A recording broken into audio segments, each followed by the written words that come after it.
श्रीपादराजं शरणं प्रपद्ये. अध्याय 4. कुरवपुरात वासवांबिकेचं दर्शन. श्रीपादांच्या जन्मस्थानात होणाऱ्या लीला. पळणीस्वामींच्या आज्ञेनुसार आम्ही ध्यान करण्याचा संकल्प केला. श्री पळणीस्वामी म्हणाले, बाबा माधवा, वत्सा शंकरा, आपण तिघही श्रीपाद श्रीवल्लभांच्या आज्ञेनुसार ध्यानस्थ होऊन आपापल्या घडलेल्या ध्यानानुभवांची चर्चा करूया. ह्या अवस्थेत आपणास एखादा उत्कृष्ट आध्यात्मिक परिणाम अनुभवास येईल. भविष्य काळात हूणशक हे व्यवहारात असेल. आज हूणशकानुसार दिनांक 25/5/1336 शुक्रवार आहे. आजचा दिवस आपल्या जीवनातील फार महत्वाचा आहे. मी माझ्या स्थूल शरीराला इथेच ठेवून सूक्ष्म शरीरानं कुरवपुरास जाईन. एका वेळेस 4-5 ठिकाणी सूक्ष्म रूपात विहार करणं मला बाल्यक्रीडा वाटते. आपण सगळेच श्रीपाद श्रीवल्लभांच्या ध्यानात असताना त्यांची आज्ञा झाल्यावर मी सूक्ष्म शरीरानं कुरवपुरात त्यांच्या सान्निध्यात जाईन. स्वामींचा अनुग्रह मिळवण्याचे विधान. श्री स्वामींचं वक्तव्य ऐकल्यावर मला गंमत वाटली. म्हणून मी विचारलं, स्वामी, माधवानं श्रीवल्लभांच्या दिव्य मंगल स्वरूपाचं दर्शन घेतलंय. आपण सदैव श्रीवल्लभांबरोबर सूक्ष्म रूपानं विचरण करता. मला मात्र त्यांचं नावच माहितीये, रूप माहिती नाही. मग ध्यान कसं करायचं? यावर श्री पळणीस्वामी मंद हास्य करत म्हणाले, बाबा, श्रीपादांची भक्ती असल्यास सगळं सिद्ध होईल. श्रीपाद प्रभू सर्वात प्रथम आपल्या भक्ताचं कासवाच्या पिलाप्रमाणे पालन करतात. कासव आपल्या पिलापासून कितीही दूर असलं तरी त्याच्या विचार तरंगानंच त्या पिलांचं रक्षण होतं. थोडी उन्नती झाल्यावर मांजरांच्या पिलाप्रमाणे भक्ताचं पालन करतात. जसं मांजर आपल्या पिलाला आपल्या तोंडात धरून एका घरातून दुसऱ्या घरात घेऊन जाते, त्या किशोरांसाठी जिथं सुरक्षित स्थान वाटतं तिथंच त्या पिलास ठेवते. त्यानंतर माकडाच्या पिलाप्रमाणे भक्तांचं पालन होतं. अशा पालनात पिलू त्याच्या आईस अति प्रयत्नानं चिपकून असतं. अधिक उन्नती झाल्यावर आई मासोळीबरोबर अत्यंत स्वेच्छेनं आनंदानं विहार करणाऱ्या बालमाशासारखे भक्त श्री गुरु समवेत असतात. तू ध्यानात बसल्यावर तेच दर्शन देतील. आज 25/5/1336 शुक्रवार, सर्व शुभयोग मिळून असलेला योग. संपूर्ण असा महोत्तम दिवस आहे. श्री वल्लभांनी अतिमुख्य असा भविष्य निर्णय करण्याचं ठरवलं असून मला सूक्ष्म रूपात कुरवपुरात यावं असं सांगितलंय. ध्यानस्थ असताना त्यांची आज्ञा कोणत्या क्षणी होते त्याच क्षणी मी कुरवपुरात जाणार. तिथं एखादी महत्वाची घटना घडणार आहे आणि ती माझ्या डोळ्यानं पाहण्याची संधी श्री दत्तप्रभूंच्या कृपेनंच मिळेल. असं म्हणतच श्री पळणीस्वामी ध्यानस्थ झाले. मी आणि माधव सुद्धा ध्यानस्थ झालो. अशा प्रकारे ध्यानात 10 तासांचा वेळ गेला. ध्यानानंतर श्री पळणीस्वामी अत्यंत उल्हसित दिसत होते. मी आणि माधवनं श्री स्वामींना त्यांच्या ध्यानानुभूतीबद्दल सांगा अशी प्रार्थना केली. त्यावर स्वामींनी हसत मुखानं सांगण्यास सुरुवात केली. शिवशर्माची गाथा. श्रीपाद श्रीवल्लभांचं चिंतनाचं फळ. ते म्हणाले, या कलियुगातील लोकांचं किती महत्भाग्य आहे. कुरवपूर हे गाव फार लहान असलं तरी स्वामींच्या महत्तेस जाणून वेद पंडित सद्ब्राह्मण शिवशर्मा भार्या अंबिकेसह कुरवपुरात राहत होते. कुरवपुरातील एकुलते एक असे हे ब्राह्मण कुटुंब. ते द्वीप ओलांडून येऊन ब्राह्मणोचित कार्यकर्मानं धनार्जन करून रोज कुरवपुरात परत येत असत. ते फार मोठे विद्वान पंडित होते. ते अनुष्ठानिरत काश्यप गोत्रोत्पन्न यजुर्वेदीय ब्राह्मण होते. शिवशर्मास झालेली संतानं थोड्याच कालावधीत दिवंगत होत असत. कसा बसा एक मुलगा वाचला. दुर्दैवानं तो मुलगा जड मंद बुद्धीचा होता. निष्प्रयोजक संतान प्राप्तीमुळे शिवशर्मा दुःखी होते. एके दिवशी श्री वल्लभांच्या समोर वेद पठण करून ते मौनपणे उभे राहिले. श्री स्वामींनी त्याचं मनोगत ओळखून मंद स्मित करत ते म्हणाले, शिवशर्मा, दुसरी सगळी चिंता सोडून निरंतर माझंच ध्यान करणाऱ्यांचा मी दास असतो. तुझी काय इच्छा आहे ती सांग. त्यावर शिवशर्मा म्हणाले, स्वामी, माझा मुलगा माझ्यापेक्षाही मोठा पंडित वक्ता व्हावा अशी माझी इच्छा होती, परंतु ती पूर्णपणे रसातळास गेलीये. माझा मुलगा अत्यंत मंद बुद्धीचा आहे. सर्व चराचरात सगळ्या घटाघटात व्यापून असणाऱ्या सामर्थ्यवंत असलेल्या आपणास त्याला पंडित करणं, निष्ठावान करणं काहीच अवघड नाही. एवढी मजवर कृपा करावी. त्यावर श्रीपाद म्हणाले, बाबा, कोणी कितीही मोठा असला तरी पूर्वजन्म कर्मफळ अनिवार्य असतं. सगळी सृष्टीसुद्धा शासनाचं उल्लंघन न करता चालते. स्त्रियांना पूजेचं फळ म्हणून नवरा मिळतो. दानाचं फलस्वरूप मुलंबाळं होतात. सर्वदा दान सत्पात्री करावं. दान घेणारे सत्पात्री नसतील तर किंवा दानास योग्य असे नसतील तर अनिष्टच संभवते. सद्बुद्धी असलेल्या व्यक्तीस जेव घातल्यास त्यानं केलेल्या पुण्यकार्याबद्दल प्राप्त होणाऱ्या पुण्यातील थोडा भाग अन्नदात्यास मिळतो. दुर्बुद्धी असलेल्या माणसाला अन्न दिल्यास त्यानं केलेल्या पापकार्यामुळे मिळालेल्या पापाचा थोडा भाग अन्नदात्यास मिळतो. दान करताना माणसानं अहंकार रहित होऊन दान करावं, तेव्हाच त्याचं चांगलं फळ मिळतं. पूर्वजन्मीच्या कर्मफळानंच तुला मंदबुद्धीचा मुलगा जन्मला. तुम्ही दाम्पत्यानं अल्पायुषी संतान नको, पूर्णायुषीच द्या असं मागणं केलं होतं. पूर्णायुषी पुत्र दिला. त्याचं पूर्वजन्मीचं पाप निवारण करून त्याला योग्य असा पंडित करायचे, म्हणजे कर्मसूत्राला अनुसरून तू देहत्याग करण्यास सिद्ध असलास तर मी त्याला योग्य असा पंडित करेन. त्यावर शिवशर्मा म्हणाले, स्वामी, माझा वृद्धावस्थेत प्रवेश झालेलाच आहे.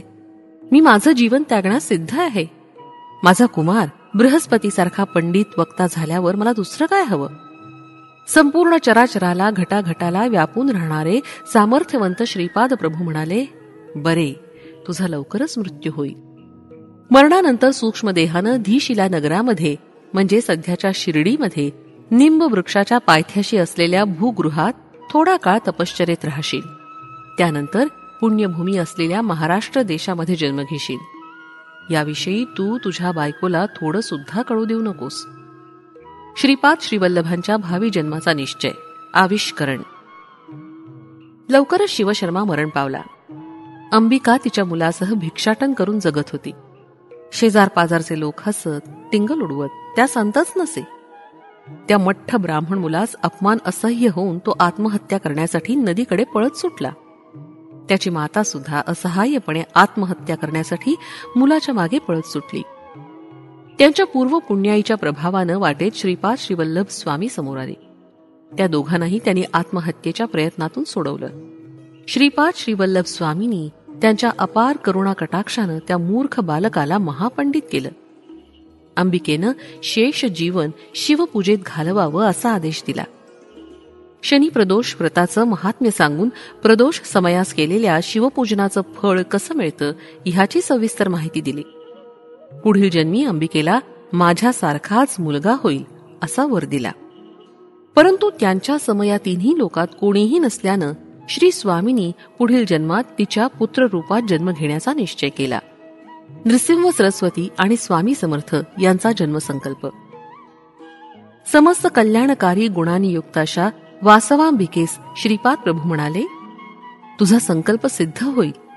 मी आणखी 14 वर्ष म्हणजे या शरीराला 30 वर्ष येईपर्यंत श्रीपाद श्रीवल्लभ या रूपातच राहून नंतर गुप्त होईल. त्यानंतर संन्यास धर्माच्या उद्धाराच्या निमित्तानं नृसिंह सरस्वती या नावानं ओळखला जाईल. ह्या दुसऱ्या अवतारात मी 80 वर्ष राहीन.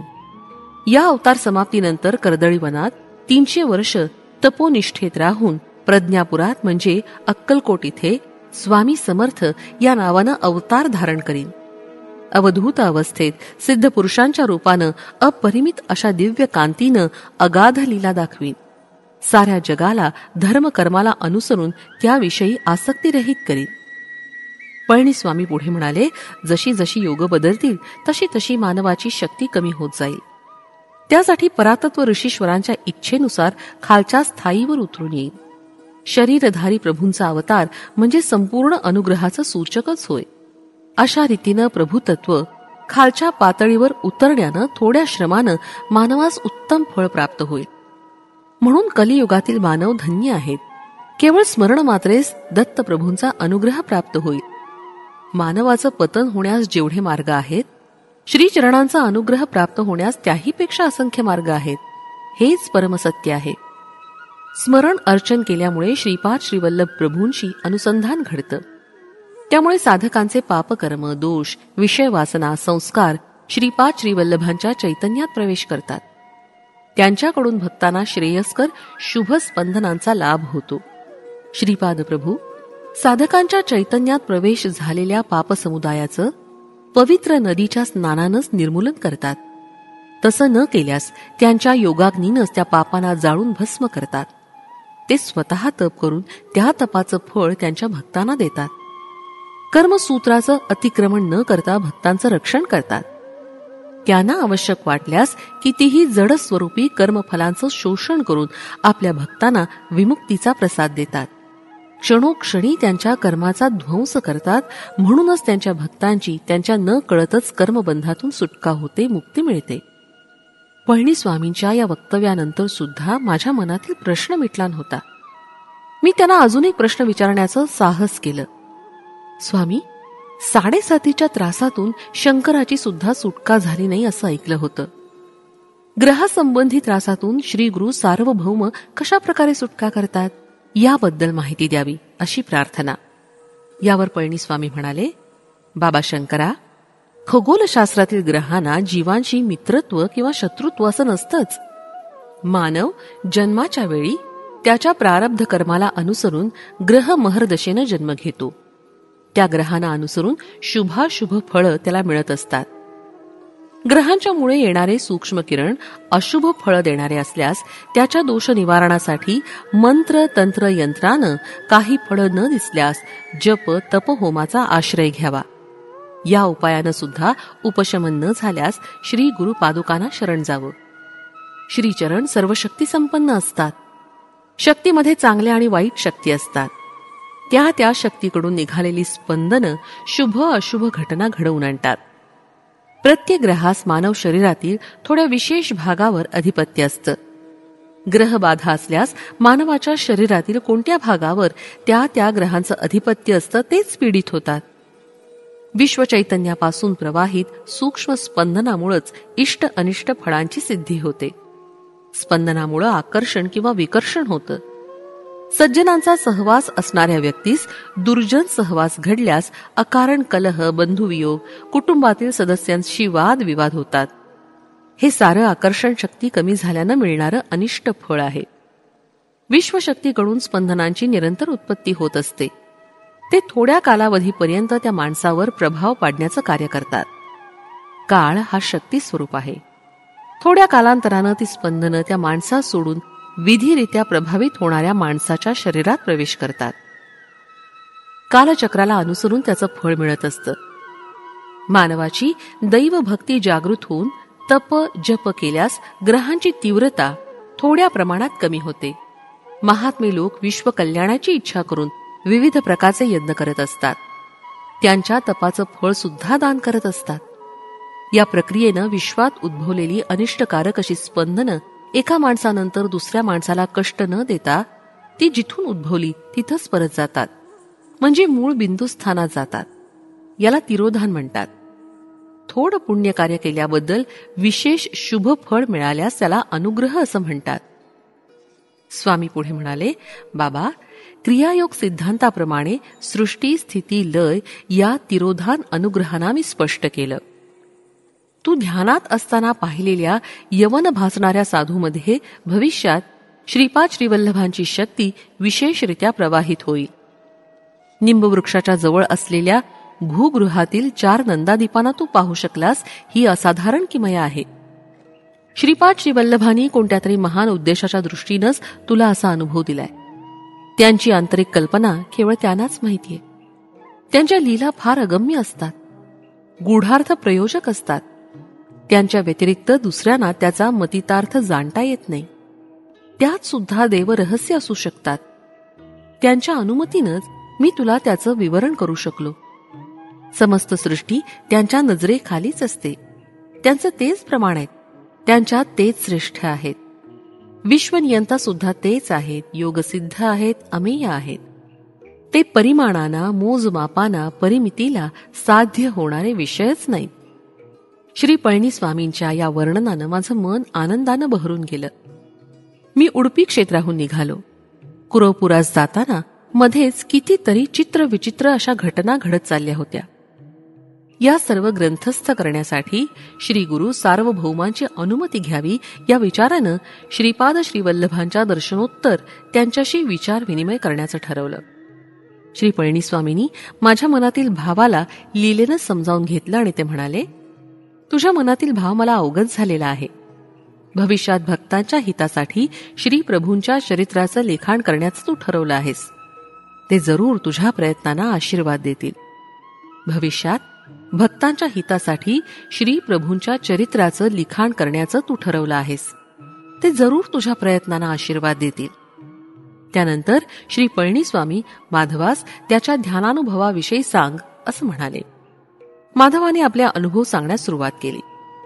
श्रीपाद श्री वल्लभांचे जन्मस्थानी श्रींच्या पादुका, श्रीपाद श्री वल्लभ, दत्तात्रेय आणि श्री नृसिंह सरस्वती यांच्या मूर्तींची प्रतिष्ठापना. श्री पळणीस्वामी म्हणाले, बाबा शंकरा, तू दर्शन घेतलेले श्री वल्लभांचे मातागृहच तुझ्यातील सर्व शक्तींना आकर्षित केलेले स्थळ श्रीपाद श्री वल्लभांचं जन्मस्थान आहे. तिथे असलेल्या पादुकांच्या खाली पाताळात अनेक सहस्त्र वर्षांपासून तपात बसलेले ऋषी आहेत. तू पाहिलेल्या श्री वल्लभांच्या जन्मस्थानातच केवळ श्रींच्या पादुकांची प्रतिष्ठापना केली जाईल. पादुकांच्या प्रतिष्ठापनेनंतर काही वर्षांनी अतिप्रयत्नांनी श्रीपाद श्री वल्लभांचं चरित्रामृत प्रकाशित होईल. तू बसून ध्यान केलेल्या जागेत श्रीपाद श्री वल्लभ, त्यांचा पूर्ण अवतार असलेले श्री दत्तात्रेय, त्यांचा नंतरचा अवतार श्री नृसिंह सरस्वतींच्या मूर्ती स्थापित करण्यात येतील. त्यानंतर त्या क्षेत्रात विस्तारानं लीला होतील. त्यानंतर श्री पळणीस्वामींनी थोडा वेळ मौन धरलं. आमच्या गुहेच्या जवळच असलेल्या नवयुवकाचं प्रेत बाहेर काढण्यास सांगितलं. प्रेतास बाहेर काढल्यावर प्रणवाचा उच्चार करण्यास सुरुवात केली. श्रीपादराजम शरणम प्रपद्ये. व्याघ्रेश्वर शर्मा जयघोष करत होता. श्री पळणीस्वामींनी नवयुवकाच्या शरीरात प्रवेश केला. वयोभारानं शिथिल झालेल्या वृद्ध शरीरास व्याघ्र रूपात असलेल्या व्याघ्रेश्वर शर्मानं जवळ असलेल्या नदीत टाकण्यास नेलं. नूतन शरीरात प्रवेश केलेल्या पळणीस्वामींनी आज्ञा केली, तुम्ही या क्षणीच इथून जावं. बाबा माधवा, तू तुझ्या विचित्रपुरास जा. बाबा शंकरा, तू तिरुपती या महाक्षेत्रास जावं. माधवा, तू तुझ्या सूक्ष्म शरीरानं पीठिकापुरातील पुण्यवंतांचं दर्शन घेतलं. तेच तुला या जन्मात पुरे. श्रीपाद श्रीवल्लभ अनुग्रह प्राप्तिरस्तु. तेव्हाच माधव विचित्रपुराकडे आणि मी तिरुपतीकडे प्रयाणास निघालो. श्रींच्या लीलेचा अंत लागत नाही हेच खरं. श्रीपाद श्रीवल्लभांचा जय जयकार. फलश्रुती मुलींना योग्य वर प्राप्ती, गुरुनिंदा दोष निवारण.